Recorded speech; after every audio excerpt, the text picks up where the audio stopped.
Hi everybody, it's Leanne Scott here from MOVE Therapies in Soyuz, British Columbia, Canada, and today I'm here to talk about flexibility. So what do you think about flexibility?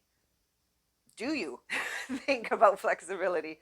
Do you think it's something we can maintain as we age? Or do you even think it's something we could improve upon as we age? Or are you like most folks that think that flexibility is achieved by one way of doing it, usually stretching, and it's something that you find more difficult to do as you age, so thus flexibility sort of declines as you age?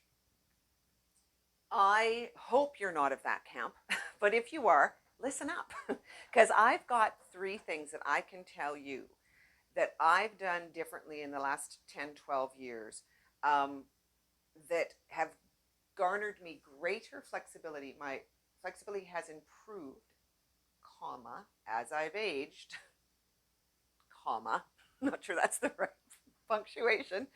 Um, and I didn't get it by stretching. So, three things in this video I'm going to talk about that are very exciting for you to hear if you think flexibility is important. And I have a little bonus at the end. So, stay tuned and watch all the way to the end and you can get that bonus. So, first off, number one, I stopped stretching. I was a very big stretcher. I won't get into a lot of background, but just know that I was a professional dancer in my previous life. So as you can well imagine, I stretched often.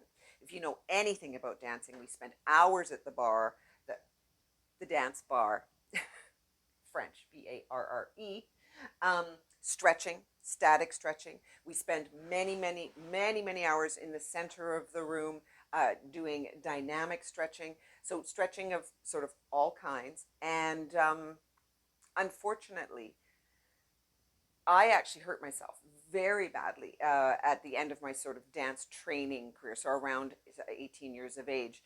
And a very good reason that I hurt myself as bad as I did, I was, just to give you an idea, I was in a wheelchair.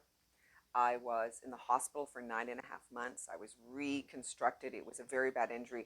A majority of the reason I know I did this, how I did this, because I did it to myself. I wasn't in a car accident. I just tore it while I was dancing, was that I did in traditional stretching, I did a lot of it. It wasn't working, so it didn't help me. So I would push harder to kick higher or ponche behind or do all these beautiful dance moves because the stretch wasn't working. So to get the leg higher, I just sort of pushed.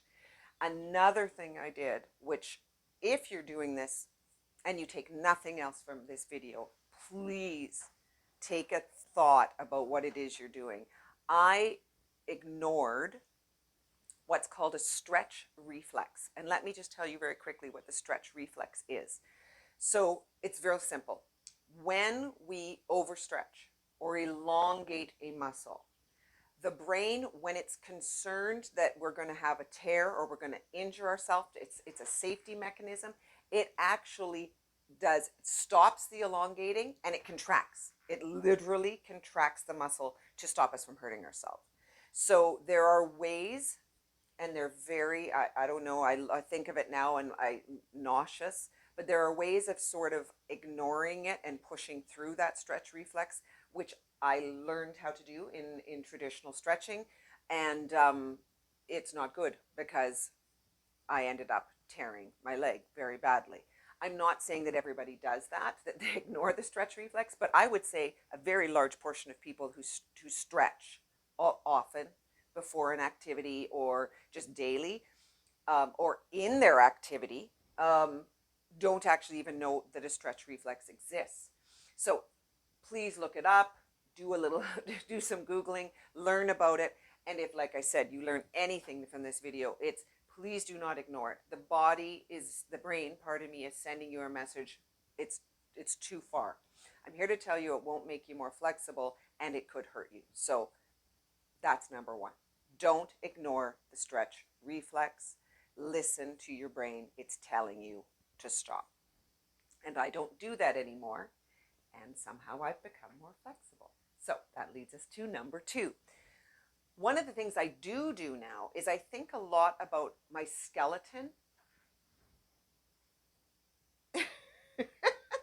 versus just my muscles. So when I was a dancer, strength stretch. You need to strengthen that. You need to stretch that. You need to blah, but it was all muscular and it was all strength and stretch. Now I think a lot about that lovely being behind me. And I think of myself in terms of weights in space.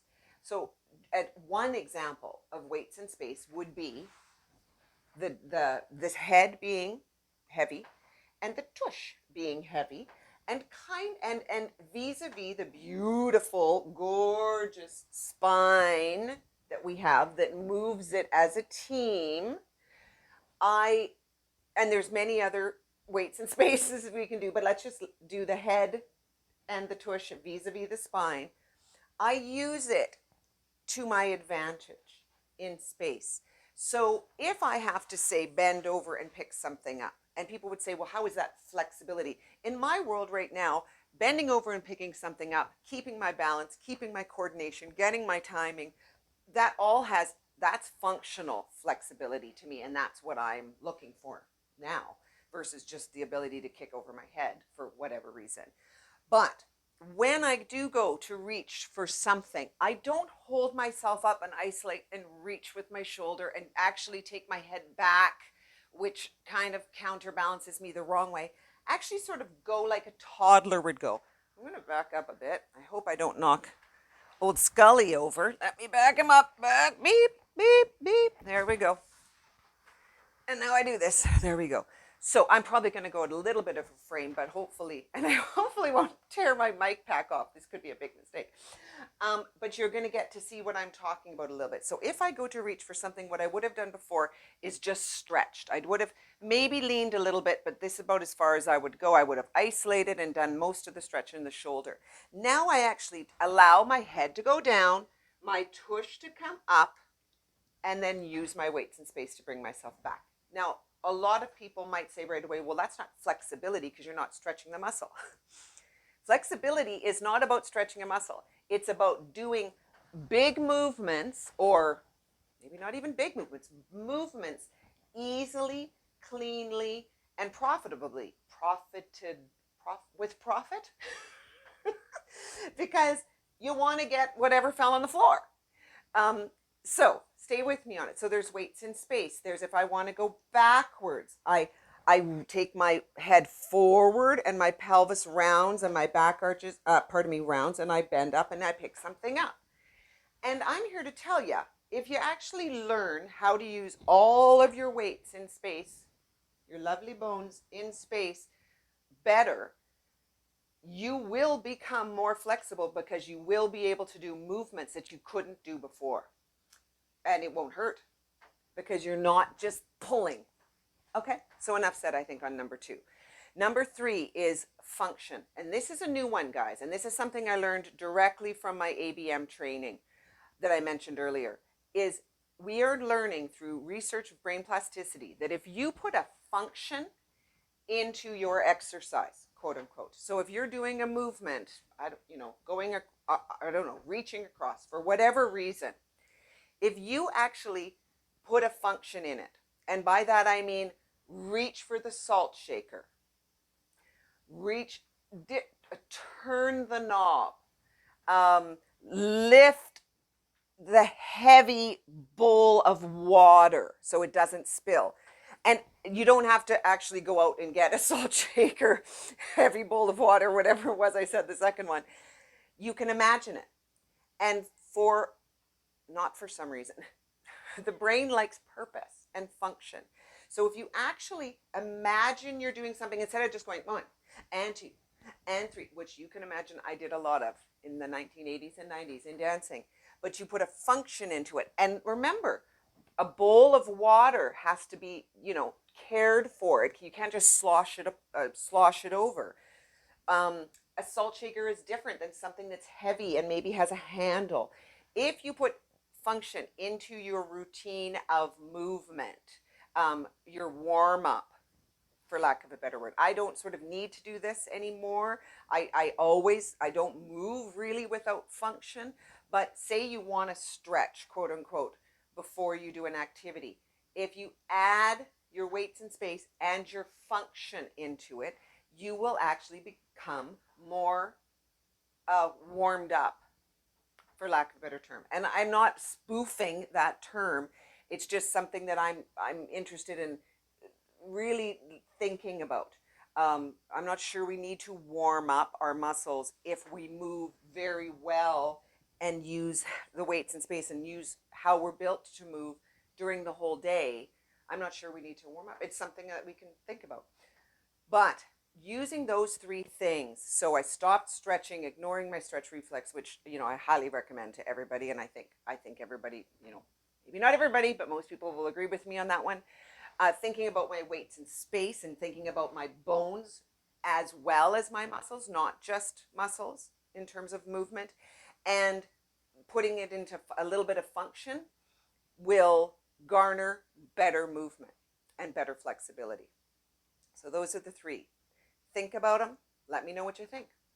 And then the bonus, this is my bonus, and I'll get to it quick. My bonus is this. It was a huge thing to learn this training. I did it for a number of reasons. My main one being to learn how to move my special needs son better and to help him improve his movement. But it takes, and it's a wonderful training, and I highly recommend it. If you've got the time and the finance, go for it. It's an amazing training.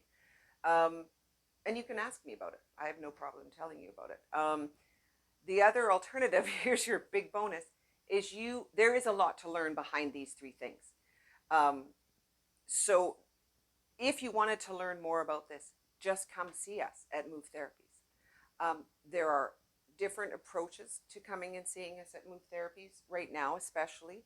But like I said, there's a lot to learn. These are just little tastes. These three things are just little tastes. But if you're interested in moving easier, if you're interested in learning about the complexities of movement that isn't just about stretch and strength, if you're interested in hearing more about coordination, timing, balance, flexibility, nuance, as a team, using all of that to stay flexible, to stay strong, to stay young in terms of movement. People say this to myself and my husband all the time. You move so easily, or you look so young, you look younger than you are in your movement. It's because of what we do here at MOVE Therapies, and I highly recommend learning it if movement is important to you. We will obviously put all the contact info for us in the description. And yeah, if you're interested, give us a shout. There's a free 15-minute phone call. I love talking about this stuff, as you can tell. So give us a shout if you have any questions or any thoughts about this. It would be really cool to chat about it. So again, it's flexibility. You can get it back if you've lost it. And even if you haven't lost it, you can improve upon it. And it really makes for lovely, lovely, lovely movement. That's it. That's all. Leanne Scott at MOVE Therapies, and we'll see you very soon. Bye-bye.